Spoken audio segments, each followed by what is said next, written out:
Okay, the Galaxy S24 FE is coming real soon. The first reason behind that is because this phone is mentioned in the Samsung's France support page and is specifically this model number, SM721B. Now this is the dual SIM variant, but the point is this phone also got leaked in the promotional materials. So now we have even more official infos of this Galaxy S24 FE. The first one, Galaxy Eye is coming also to the Galaxy S24 FE, and it's not just secret anymore.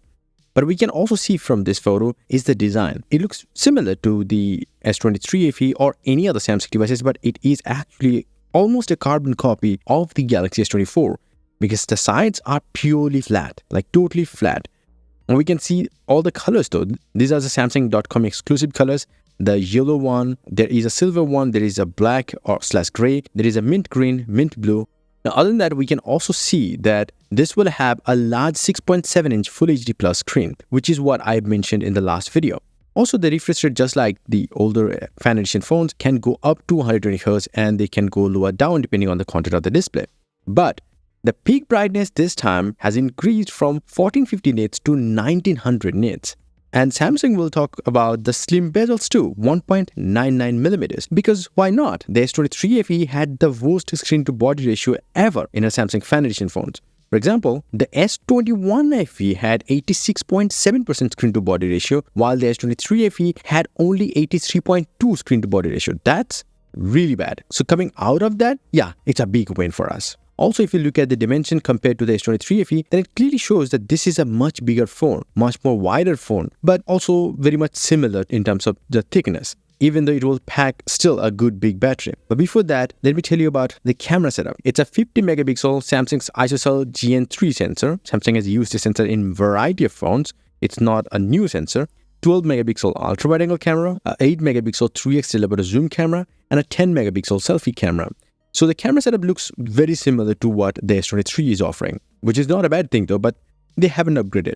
Also, if you're thinking this is front glass is Corning Gorilla Glass Victus Plus protected, but the sides are still aluminum frame. Also, the charging isn't changing at all. That's still gonna be 25-watt fast charging and 15-watt wireless charging. I don't know whether it will support the Qi 2 standards or not. But the processor is a big upgrade. It has one prime core running at 3.11 GHz, 2+3 performance core setups, one group running at 2.9 GHz, the other group is running at 2.59 GHz. Then there are 4 efficiency cores running at 1.96 GHz. It also shows 8 GB of RAM as the starting, but there is also going to be a 12 GB of RAM variant. And this processor is, believe it or not, is the Exynos 2400 SoC. Same thing that is powering the Galaxy S24 series, the standard models. But in certain other markets like US and China, it will be powered by the Snapdragon 8 Gen 3 for Galaxy chipset. So this is a big performance improvement. The Exynos 2400 is also a very good upgrade over the Exynos 2200. Now in a Geekbench, it scored 2047 points in the single core test and 6289 in the multi-core test. Now in terms of battery though, even though Samsung is claiming like video playback up to 29 hours or so, whatever, the S24 FE will be powered by a 4565 mAh battery, which they might be claiming 4600 mAh or so. But they could have just put a 5000 mAh battery in it, which could have been the best thing, but whatever. This phone will also come with IP68 water and dust resistance. Anyway, did I mention the 50-megapixel camera is actually going to be a 1.57-inch sensor, which is very similar to what the iPhone 15 models offer currently in terms of resolution and as well as the size, almost similar. Anyway, in terms of the Galaxy AI features, it will include the generative edit, circle to search, and sketch to image and live translate features. But what about the price?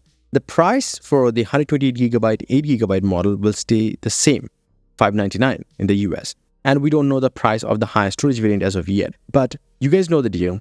Don't buy the Fan Edition phones at launch. Just wait for a few months. It will come down in pricing like real quick.